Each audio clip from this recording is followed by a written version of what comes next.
Okay, good morning everybody. Today we're going to be talking about stem cells, but before we get into today's topic, you know the drill. Here's 6 questions. These are all about previous topics that you've done. So I'm going to ask you to pause the video with the questions on the screen, and in your book just write down those questions and do your best to answer them, and we'll go through them in a minute. So pause here and press play when you're ready to review the answers.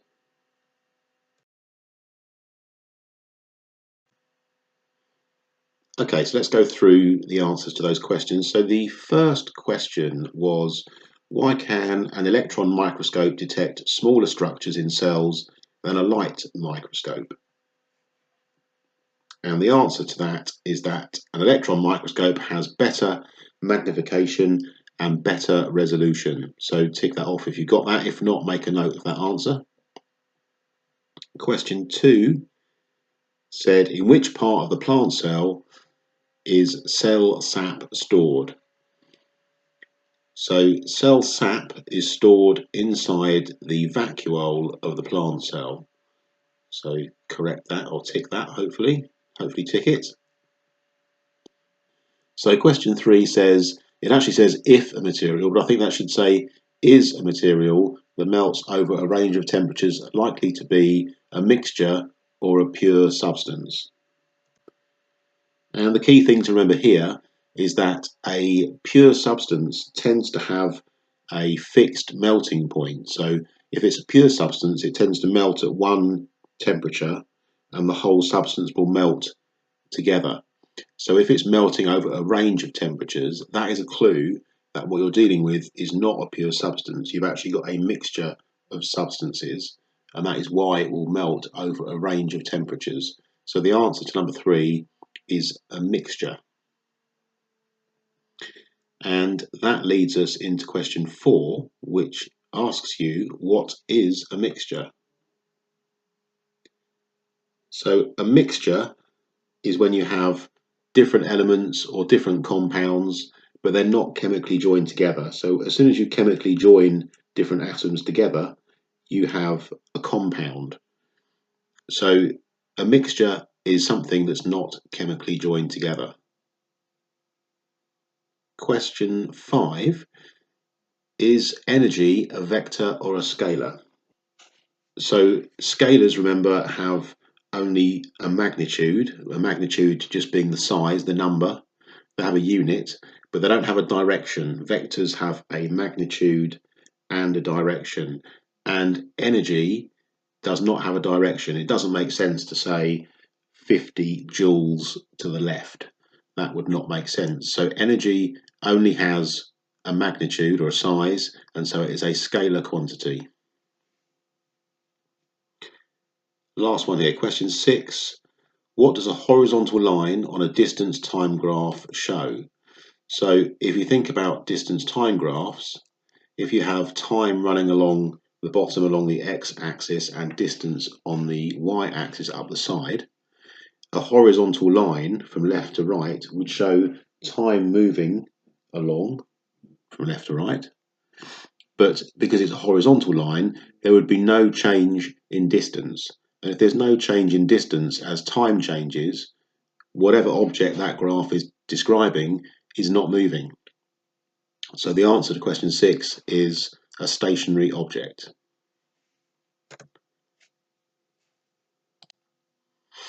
Okay, well done if you got them right. Hopefully you got them all right. If not, you've corrected them. And we're going to move on now, and we're going to follow on from our lessons on animal growth and plant growth. We're going to talk about stem cells, which you may have heard of.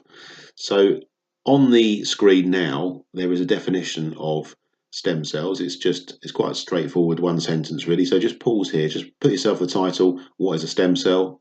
And just make a note of that definition. A stem cell is a cell that has not yet become a specialized cell. You can also add it has other features. It can replicate, that just means to copy, many times, and it has the potential to become different types of cells. We're just going to pause here, title, definition, and then press play when you're done.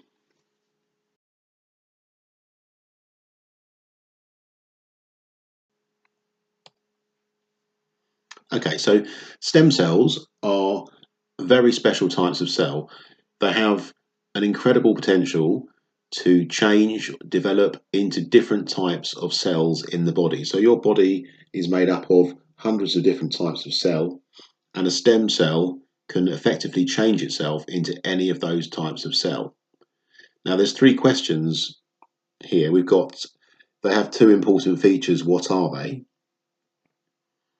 You have another question asking you to name the three types of stem cell.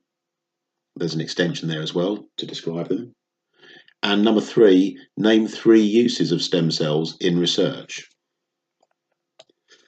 Now, what we're going to do is we're going to watch a video, and in that video will be all the information you need to answer those three questions. So before we go any further, just write yourself down those three questions because they won't be visible to you whilst you're watching the video. So have them written in your book, and then when you're ready, we'll watch the video, and as we go through the video, try and write down the answers to those questions as we go. You might need to pause here to write down the questions. You might also want to pause during the video when you hear something that you want to write down. Okay, so pause now, write down those questions and press play when you're ready to watch the video.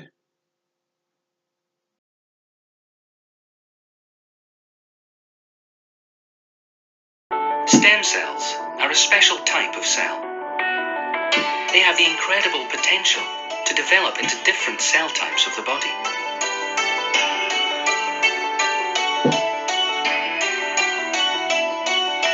They have two important features. They can divide to produce many copies of themselves, and they can differentiate into highly specialized cells with very specific functions.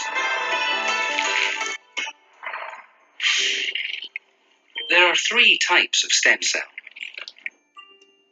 Embryonic stem cells are only found in the early ball of cells that forms from a fertilized egg. These are vital in the development of the embryo and will divide and specialize to become all the cells in a fully formed body.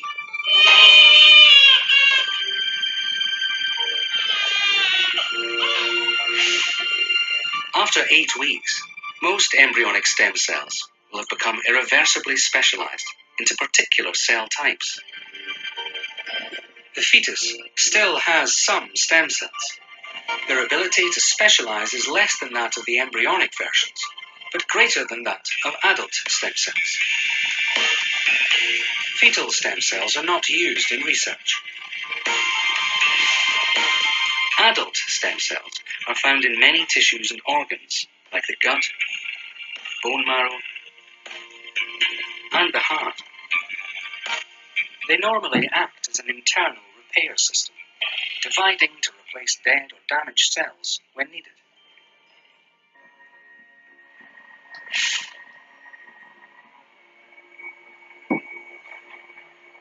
Amazingly, salamanders can regrow limbs if they are injured, using groups of cells called blastema, which, like stem cells, have the ability to regenerate parts of the body.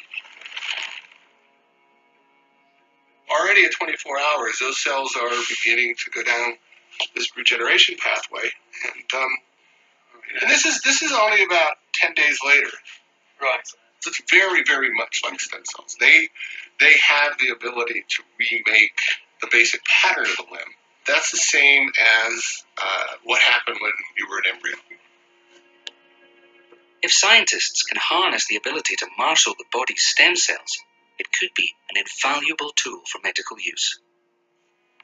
Potentially, stem cells could be used to farm new cells, which could be used to rebuild bones and cartilage, to treat Parkinson's disease, to repair damaged immune systems, and even to replace heart valves.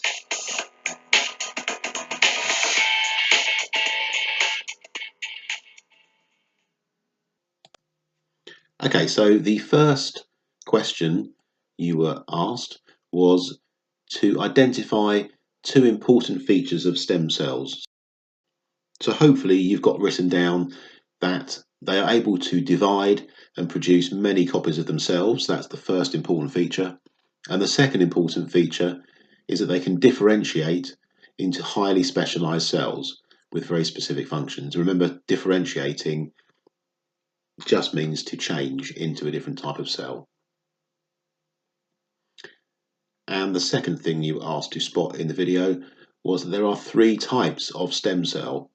And the three types of stem cell are embryonic stem cells, fetal stem cells, and adult stem cells.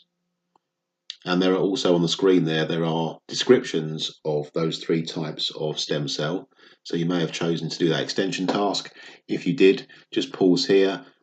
I won't read them through now. You can pause and read them if you want to, but we'll move on to question 3, which was to identify uses of stem cells in research. So a couple of things you could use stem cells for would be to rebuild bones and cartilage. So because they can turn into different types of cell, we can literally use them to rebuild parts of the body. And they can also be used to treat diseases like Parkinson's disease, or to repair damaged immune systems, or even to replace heart valves. So hopefully you got that from the video. So we're just going to have a closer look at embryonic stem cells first of all. These come from the inner cell mass of the blastocyst, which is basically a small ball of cells that develops about a week after fertilization. The main advantage to embryonic stem cells is that they have the ability to differentiate, to turn into any kind of cell. They are what is called pluripotent, which just means they can change into any kind of cell. There is, however, quite a serious disadvantage to using stem cells, and that is that there are ethical issues. So we will talk about that a little bit later on. So we'll leave that for now, and we'll come back to the ethical issues surrounding embryonic stem cells in particular. We can also look in a bit more detail at adult stem cells. So we all have stem cells in our body. In particular, you have stem cells in your bone marrow. And there are three types of stem cell in your bone marrow. There is a type for blood, one for bone, and one for skin. And the disadvantage of adult stem cells when compared to embryonic stem cells is that there is a limit to what the stem cell can become. So embryonic stem cells, remember, could become any kind of cell. Adult stem cells don't have this ability, so they are not pluripotent, they are multipotent. So an advantage to using adult stem cells would be that any tissues created from them wouldn't be rejected by your body. So your immune system is programmed to attack and destroy anything that's inside your body that is seen to be a foreign object. So there are some problems with using stem cells in medicine. So one example is that we know that cells divide and replicate by mitosis. And if you have stem cells in your body, put into your body, then they could continue to divide after they have replaced the damaged cells. And we've seen in previous videos that cells that are dividing by mitosis out of control, that is effectively what cancer is, because cancer is just a growth of cells in an uncontrolled fashion. So that is one problem with using stem cells. Another problem is that stem cells from one person are often killed by the immune system of other people they're put into, and we've just talked about that. That is called rejection. And on this slide here, I'm not going to read these all out, but on this slide here, there are 5 different people's opinions on and viewpoints about stem cells. So I'm going to ask you to maybe pause now and read them, or you might want to come back to this slide when I've given you a last task. I'd like you to write a paragraph about stem cells. So if we look at the right-hand side of this slide, you can see the mark scheme. It's a 6-mark question. Level 1 would be that you give one advantage or one disadvantage of using stem cells. If you can give at least one advantage and one disadvantage, that would be a 3 or 4 mark answer. If you can do all of that, but you can also make an informed judgment, giving your opinion about the issue based on the evidence that you've got in front of you, then you're talking about a 5 or a 6 mark answer. So for the best answer, we need to give clear advantages, disadvantages, and then form that into an opinion which we can justify. And if you look on the left-hand side, you can see a model answer structure. So there's a sentence starter. One advantage of using embryonic stem cells is that, and then you can carry on with that sentence. Secondly, you can talk about another advantage. However, one of the problems is, and then you can discuss potential problems and disadvantages of using stem cells. And then you can finish by saying, therefore, in my opinion, I think embryonic stem cells either should or should not be used, depending on what your opinion is. And very importantly, because, and then you need to justify your answer. So basically use the structure on the left-hand side to try and build a 6 mark answer. You might also want to rewind the video and just have a look at those 5 different opinions that we had on that previous slide, because that might help you to form the last part of that answer. Okay, so I'm going to ask you to pause now and complete that paragraph. It's not an easy task, that, but if you use the structure on the left and keep in mind the mark scheme on the right, I'm sure that with the information that was in this video that we've talked about, you can rewind it to previous slides. I'm sure you can come up with a good answer. So pause now, complete that work, and then press play when you're done. Okay, well done for doing that. There is only one job left for this lesson, and that is for you to return to Go for Schools, click on the link, that will take you to the forms quiz. And if you go to the forms quiz and you fill that form quiz out, I will automatically get sent a copy of that quiz, and that is your lesson done. Well done for your work today, and let me know if you've got any problems. I will speak to you tomorrow.